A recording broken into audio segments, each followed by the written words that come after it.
Hi makers, this is Rochelle Peters with Treasured Gifts LLC. Come along with me as we create the exciting new Bella Quilt coat from ByAnnie and Quilting Elissa.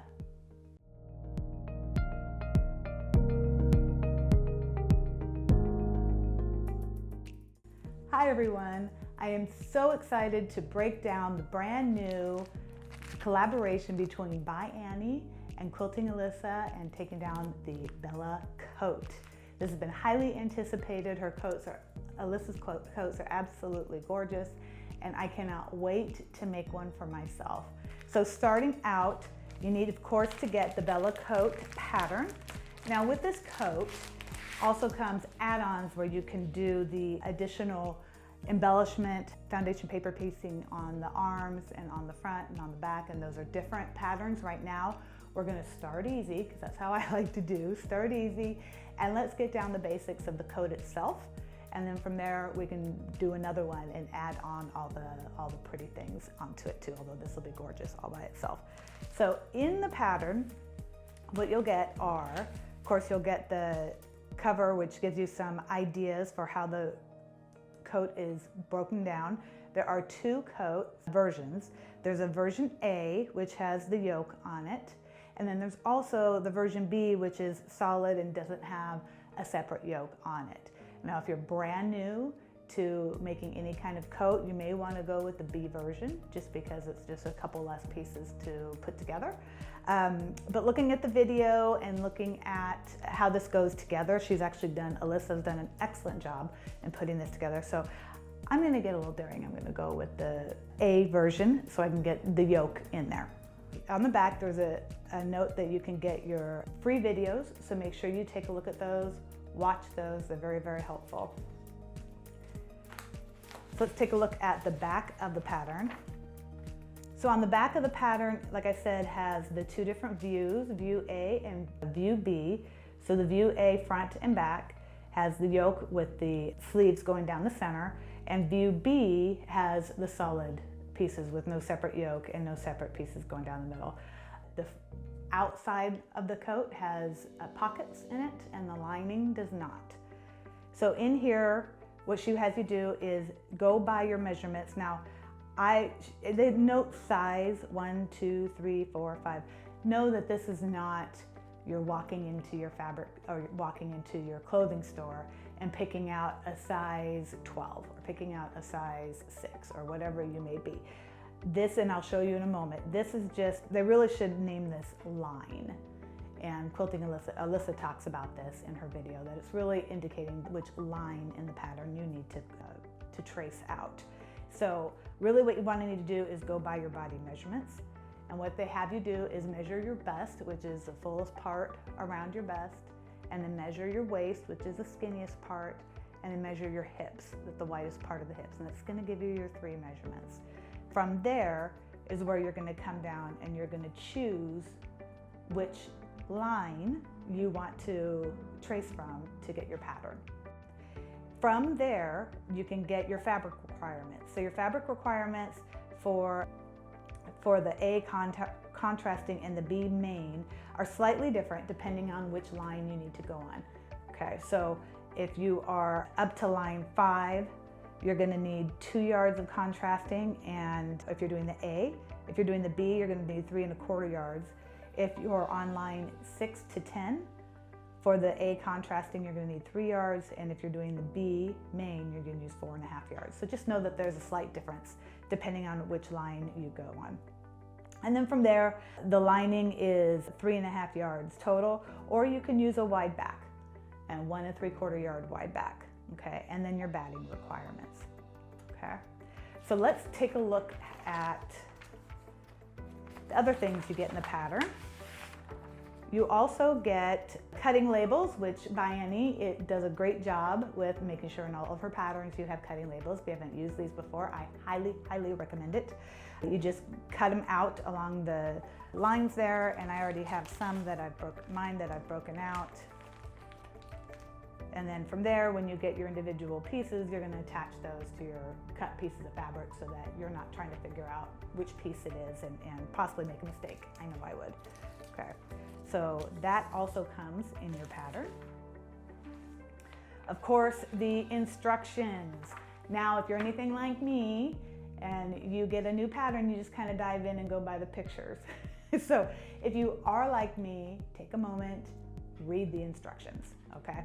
So the instructions are gonna go through and tell you what notions you need, and it's gonna give you some basic terms, okay? And then through here, it's gonna give you the cutting patterns and how you need to lay out your fabric.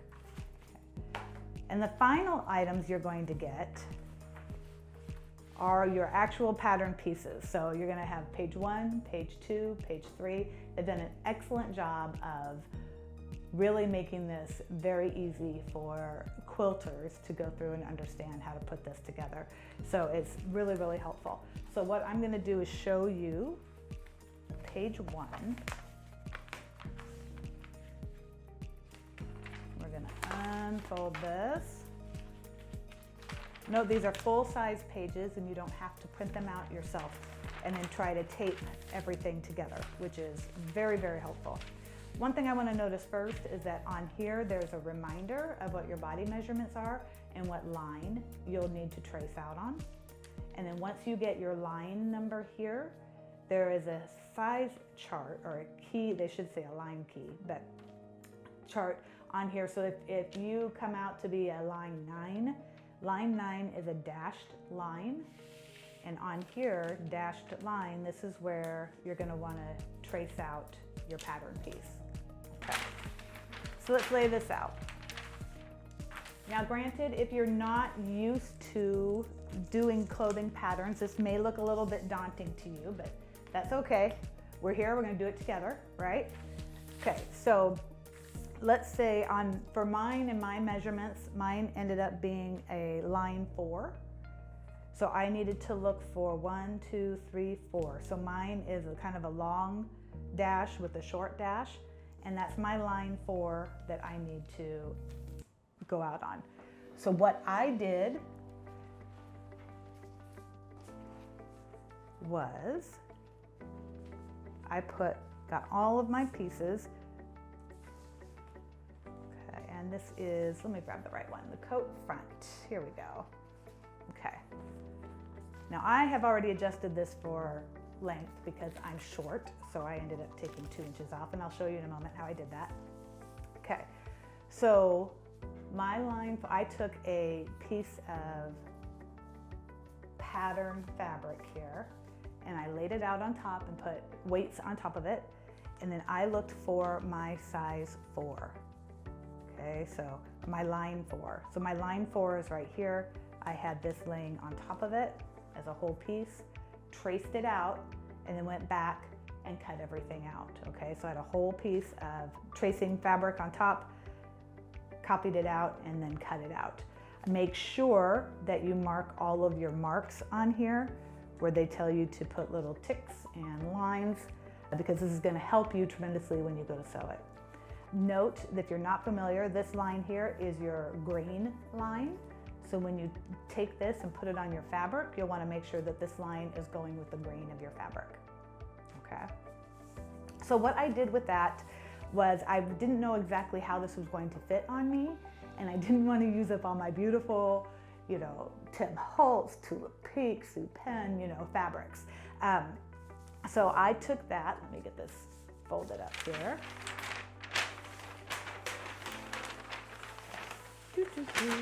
All right. So I took that and I grabbed a piece of muslin. And I highly, highly recommend, especially if you're not used to sewing garments, that you grab a piece of muslin. And this is already obviously all put together, but I had my muslin and I laid my piece down on it. Here, let me get this side since it's easier. And you can see I ran out of muslin. So I just grabbed a scrap piece of fabric. It doesn't really matter.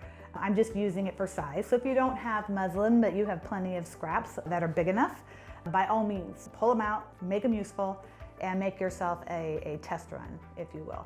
Okay. So I laid this out on my fabric, I traced it out, and then cut my individual fabric pieces according to my line 4 trace out. So what that allowed me to do is it allowed me to put it on and try it out and see how it's going to fit me. And what I found was I'm short and my arms are short. So this is a little long on me, right? And down at the bottom here, I don't know how well you can see, but down at the bottom, it's a little bit longer than I like as well. So I've decided that I'm going to shorten this by about 2 inches on the sleeve, and I'm going to shorten it about 2 inches on the length. Okay, so this gave me that option to do it. It also gave me a blank slate, if you will, that I could try on others if they also end up at the line 4 for measurements, that I can try it on them, and then we can make adjustments for them as well. So in the pattern are marked lines. So here is, let me take that off. So here is the adjustment line for the pattern, okay? So because I needed 2 inches shorter, I measured, and these marks I made, they weren't on the pattern, I made these for my 2 inches shorter. And so then you take the pattern, shorten it up. I make sure my line is straight, so everything is still aligned the way it should be. Okay, and I put that in here. So now I've got a shorter piece that's going to fit me appropriately. I did the same thing for my sleeves, and they make a point to tell you, make sure you don't forget the zipper guard, to shorten the zipper guard as well. Now, if I needed it longer, which has never been my issue, but some people are blessed with height. I am height impaired, but what you would do then is you would cut this pattern piece and you would insert, let's say if I want to be 2 inches taller, I would insert right here then 2 inches of pattern piece, and then I would tape that together and that would lengthen it. So this line indicates where it's appropriate to lengthen and shorten your pattern. Notice it's right at the waist, which makes sense, right? So now, honestly, the hardest part so far has been picking out my fabric because I'm all over the place trying to figure out what I want to do with this. And I think I have finally made the decision on what I want to do, but I would like to take you down to my shop. I have an online shop, treasuredgiftsllc.com, and I keep all of my fabric in my shop room. So come down with me and let's take a look at some fabric, and I can share with you some ideas that I considered when I was looking at what kind of fabrics I want to use for this coat. So come with me. So I've got a couple of fabrics already kind of pulled out. And like I said, I had a few options over here that I wanted to look at. So I considered this. This is from Parisville, Tula Pink. I love the design on it. It's very mosaic-like, and I think it would make an absolutely beautiful coat. It does have a very large motif on it, which is stunning, but I didn't want to have to worry about lining up the motif to make sure it hit in the right spot. So I decided not to go with that. I also considered, this is Nightshade Tula Pink line, which is beautiful. I think this would also make a beautiful coat. I was thinking about the black one on the yoke and this one on the body. But again, with the lines and the way the lines match up, I was afraid that I couldn't match them up, and I didn't know if it mattered, but I'm neurotic enough that I guess it does. Supin has absolutely beautiful fabrics. This one was my top two, going with the blue for the body and the green for the yoke, and I may still make that. I think it would be absolutely gorgeous. What I did end up settling on, well, not settling, what I ended up choosing is Tim Holtz has this absolutely stunning wide back, and it is just, I love the colors of it. It is somewhat directional, but not crazy directional. So if I don't get it just right, I think I'm going to be okay. I have chosen this Provisions Rose for the accent and the yoke. And then I decided I'm going to kind of get a little crazy. I said I'd like to dump off the deep end, was trying to keep myself away from the deep end, but I can't avoid it altogether. So this is the new Shannon Quilting Cuddle I'm going to use this as the lining. I think it goes very well with the Tim and the blues that are in Tim's fabrics. And also I think it'll make it soft and a little bit warmer to do that. So a note about using a 108 for the main fabric for the view A with the collar and everything on it. I measured it out and I placed my pieces on there, and it looks like I need a yard of this 108. I should have enough if I'm doing the split with the separate sleeves and such. So we'll find out if I'm right, but that's what I measured out, a yard of this, and I got my other cuts. And so I've got these two here are cotton. This one is a polyester. So I made sure I pre-washed my cuts of these two, which I would have done regardless if I was using a polyester for the lining, just because I don't want it to shrink when I wash my coat, right? So, because that would be heartbreaking if I went to all the trouble and I washed my coat and it shrank on me. So I never ever pre-wash anything before I sew with it, but I decided this time would probably be a good idea. So let's go back up to my studio and we'll get to cutting pieces out. Okay, so we're back in the studio. Thank you so much for going down with me to help pick out my fabrics. According to the instructions, the next step is to cut out the lining. So we're gonna do that first. I wanted to note that because I am using a cuddle or fabric that has a nap to it, we do have a little bit more consideration. Not a big deal, but just something to be aware of so that your coat the nap isn't going the wrong direction in your coat. So I have placed this wrong sides together. So I have the right sides up, and my nap, notice if I go this way, if I go like this, my nap is running left to right. Okay, so I will want to make sure that when I place my pattern pieces down, that I'm placing the top of my coat pattern piece here and having the bottom come here to make sure that my lining flows in the right direction. Okay, so let's take a look at our pattern. So in the pattern, it says to fold the lining fabric in half, which we have done, and then it shows how to lay the individual fabric pieces. It does have a note about the zipper guard that you can choose which fabric you want to use for the zipper guard. You don't have to necessarily use the lining. I will most likely use my accent color that I'm going to put on my yoke and on my sleeves. So I will not be cutting my zipper guard out of the lining fabric. So we're going to do our first piece, and we're going to do, that is the back.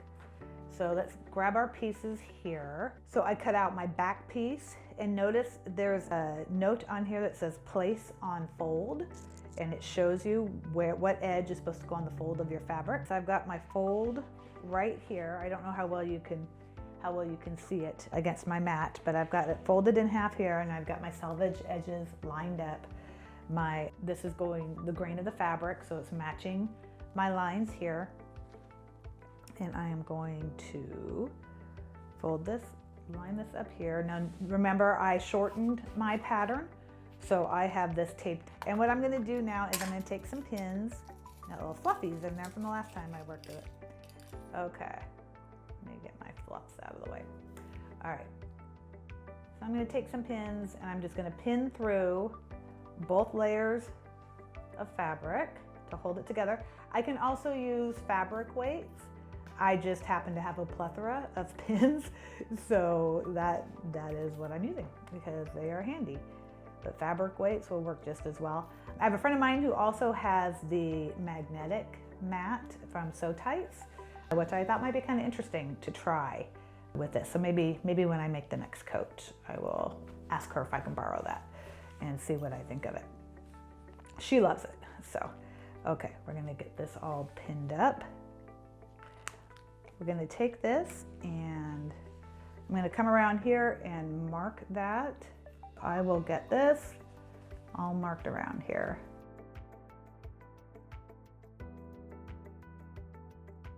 Now, as I mark this and come around, there are a couple little sewing lines that are coming up. While I'm here, I'm gonna mark those sewing lines so I can use them later. Okay. Now I have this spot here where I changed the size of I shrunk it up, right? So these don't line up quite as perfectly, of course, as if I had the straight piece of paper. So what I'm gonna do is I'm gonna have this point here and this point here where it ends. I'm just gonna kind of ease my way from one point to the other. Okay, so that is it for the first piece.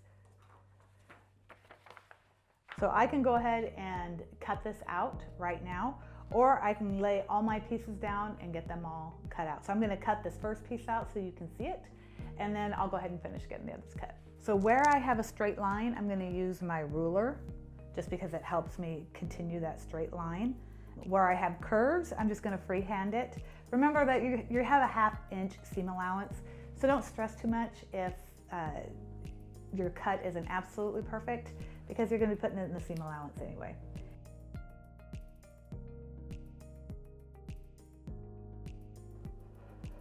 And again, this is that area where I did the size change, and I just kind of eased one line into the other, and you can't even tell. It looks good. Okay, so now I'm just gonna kind of check. I've got a couple little spots here. Make sure I get all my corners. Okay, so this is the back of my piece. It looks absolutely beautiful. The nap is running in the correct direction. It's not running this way. So this is my liner. So I am gonna take my little tags that she made, that they printed out for us. So for the lining, I'm gonna take this, and I'm just gonna pin it. So I've got that marked and I know which one it is, and I'm gonna go ahead and cut out the rest of them. There is one other piece that you have to put on the fold, and I wanna make sure to call that out, and that is the collar. So let's take a look at that real quick. The rest of them you don't do on the fold, you just do these two pieces, the back and the collar. And the rest of them you're just cutting two pieces at one time so you get a mirror image of it. So to go to the collar, again, here is the marking that is saying this side goes against the fold. So I'm gonna put that right here.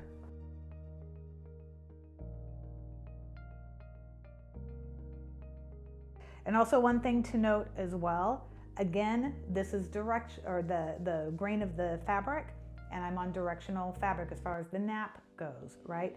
So this down here says bottom of collar, and this, I believe it said top of collar. But anyway, we got the bottom of collar down here, so I want to make sure that my nap is going towards the bottom of the collar, and it is. So we are good to go. Now I've got my collar. So we've got all our pieces together. So I'm gonna get this cleaned up, and then we'll come back and we'll start putting together mini quilts. Okay, so we got all that cut out and the lining pieces are ready to go.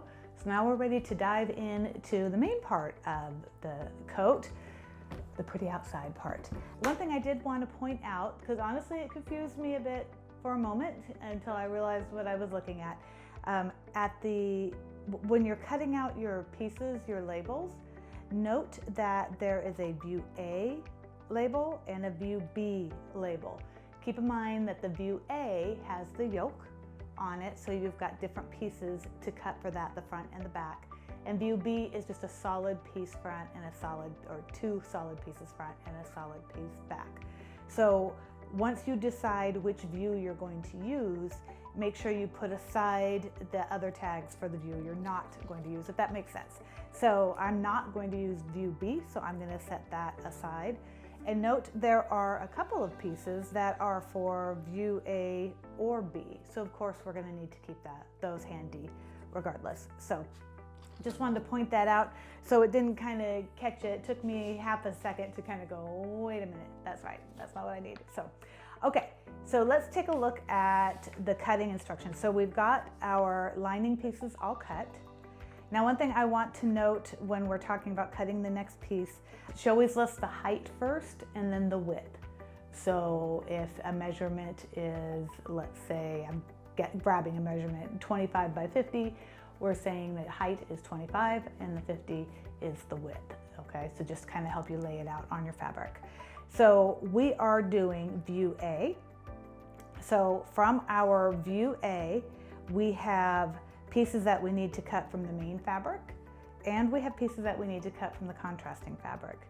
Now, depending on our cut line, right, the cut line I'm working with is a 4. So the sizes in here are the cuts that I need to make for my cut line 4, my size 4. And then for the sizes or cut lines 6 to 10, it has slightly different measurements. So just make sure you're on the correct side of the column. Also note that for each one, it gives not only the size, but how many you need to cut for each one. So for a front, out of the main fabric, I need to cut 2 pieces at the size listed in here, and you'll be able to see those sizes on your printed pattern. Of course, I can't share those here. Okay, so we are going to start cutting, and I want to show you. Now keep in mind, mine is a 108, so it's quite a bit wider than it is long, which is just fine.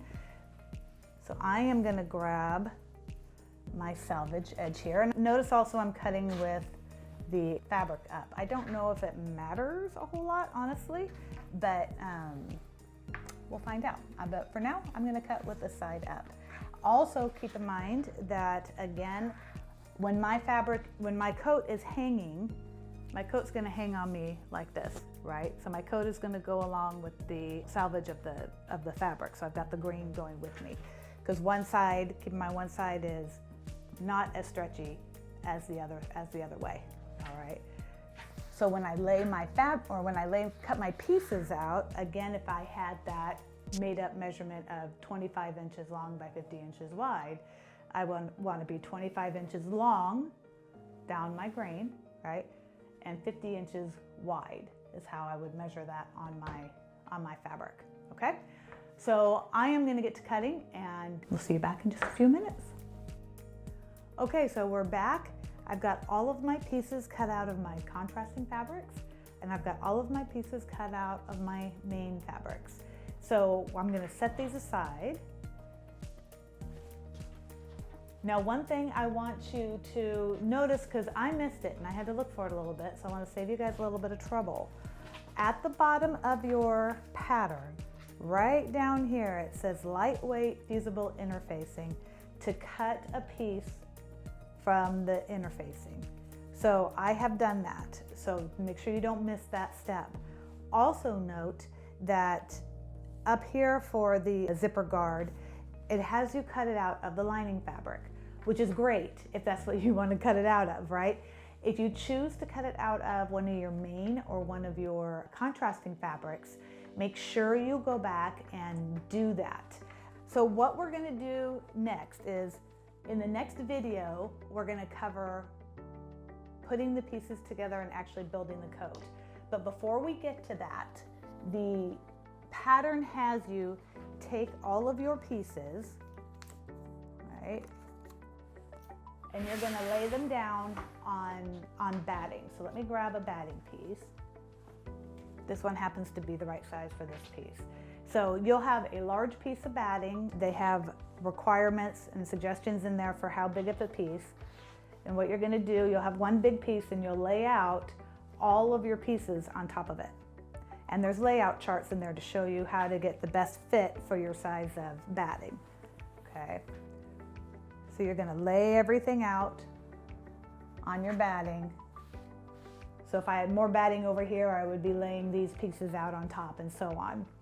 Then from there, you're gonna cut all your pieces out with your fabric facing up and your batting underneath. There's no lining fabric here, okay? So once you do that, you'll have a piece like this, where you have your fabric facing up and your batting underneath. From here, you do a basting stitch all the way around and then quilt it as you like, okay? So that can be straight lines, you can go crazy and do a free motion design, or whatever you choose to do. I happen to be blessed to have a long arm, so I am going to take a whole piece of batting and load it on my long arm, and then put these pieces on top, and then quilt it and cut it up from there. So in the next video, we'll talk about getting all those pieces together. I'll let you know how it goes quilting on my long arm. I have to say, so I've never loaded batting before to quilt on. Usually the batting is on top of the backing, so that'll be a little bit of an adventure, but we'll go through it together because we're all in this together, right? This is the first time I've made it, and maybe the first time you've made it. So thank you for hanging out with me. And my name is Rochelle Peters with Treasured Gifts LLC, and I hope to see you at the next video. Thank you. Happy sewing.